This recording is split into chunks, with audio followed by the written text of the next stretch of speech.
Ako lang is thank you so much. Pasalamat din sa Ginoo nga for 5 years kapin no sa ilang pag-uban nanagyud ang tubag ang pinaka-highlight sa ilang kabinyoon no kanang officially na gyud si Casey official na gyud nga malubay. Okay rawad malubay na gyud siya.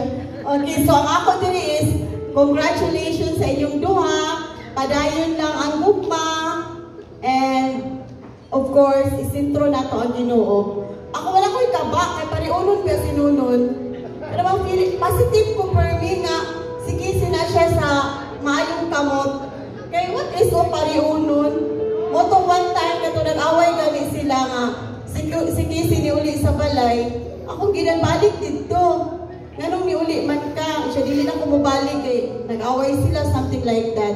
So, dili gid ako siya dawaton sa balay. Ako siya ibalik kay Nunon kay dili man ko mulaban sa iya kay mas mulaban man ko ni Nunon kay pariunon ba ya? Siguro, sige lang may sayo. Inaana ka ako akong trust kay Nunon. So, Nun, ayaw din taon sayang yang akong trust sa imo. So, padayon lang sa inyong gugma. I know nga nana mo sa stage nga kanabang naka-recover na sa kanang beginning stage, dala sila sa middle or kuan 5 years naman. So padayon pa kay padulong pa na 10 years. Ingon sila kami yung taman 10 years ang struggle ana. Mutuo ko ana kay naka-experience ko ana. So padayon lang with your twins, then kaya kanang kuan maguni sila sa una estudyante pa karon pareho na sila successful in the sense na pareho na sila nakapasar sa ilang isika film do sinonon kulang pa gyud kay napa man siya kanang padayon pa man iyang sa demo kurso no guidance and counseling pareho guidance and counseling pa gyud so grabe na gyud diha na gyud nun salig na gyud kayo sa imo. Din si Casey, thankful ko sa Ginoo na bisan og grabe yung struggle, you know? Kaya bang ni-eskwela siya sa una sa pagka-college na magdala og bata examination day. Gidala niya si Frances. Then, ingnon siya sa maestra nga, ulit na lang dito lang ka, magdapat kayo ma-answer kay mong anak sa mukan man. In-ana, kanya musumbong siya sa ako siyang inon. Bisa may nagsumbo sa imo. Nga mo eskwela ka kanay bata. Sa una ni eskwela ka kalabis sa imong life. Imo pa ng choice, padayon. So inaana siya ka-strong, nahuman siya sa iyang education, nakapasar siya ang board exam. Then ang iya karon is ang nagulat na lang siya nga, ma-kuan yun siya, ma-item sa DepEd. So i-pray na, mawala lang yun na. Kaya once makuha na niya, I know nga, siguro hindi man 100% nga matupag yung mga damgo, pero naanagin siya sa murag 90% sa iyang pangandoy. Tama ba ko, Kiss? 90% na kay nakuha na niya si Nunon. Na siya kaluha. Na nakapasar na siya board exam, 10% na lang kulang. So, thankful ko sa akong mga parian mari nga grabe ka mga buhutan.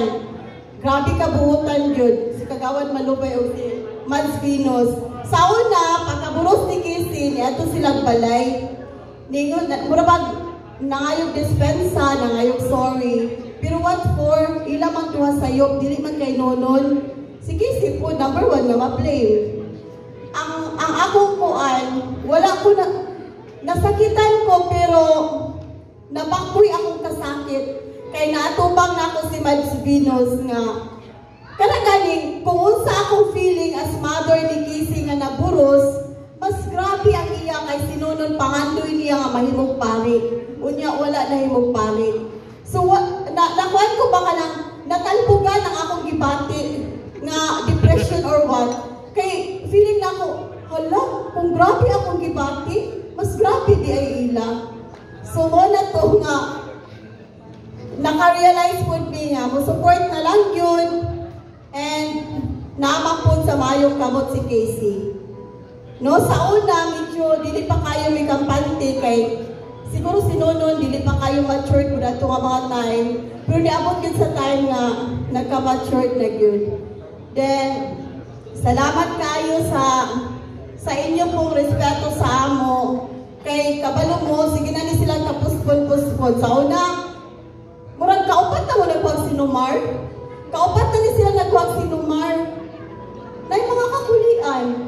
Munang karon, mayroon man sinanay nga, hala, kaupat na mo nagwag sinumar, basig sa ikaupat. Kay, primero, lolo ni Nonon, lola ni Nonon, akong tatay. Sinanay ni Nonon, hala, basig ako sa ikaupat.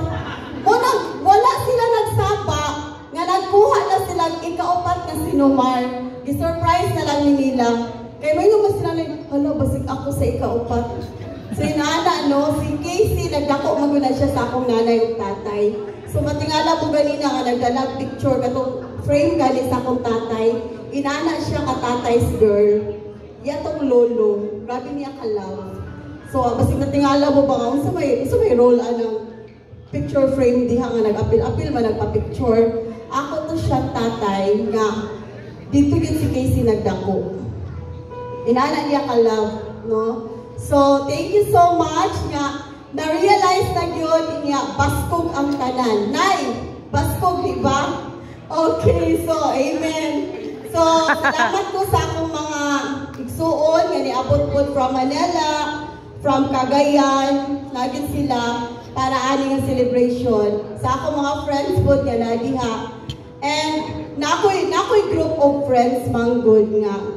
Kada bang nagplano yun nga, kailangan kami tanan magkamari o pari. Then, na-realize karon na sila diha sa kilid. Kompleto. Mura ko, ay salamat. Mura ba, kanigid ang panahon nga gitag na. Nga, magkamari-pari nami. No, aside sa close friends, kada bang lahigid ang feeling nga, mari-pari. So, napakali isa diha nga, ulitaw pa na medyo naapil. Tsaka, magninong na ko. Pero wala siya kasagang. So, thank you so much sa mga principal sponsor.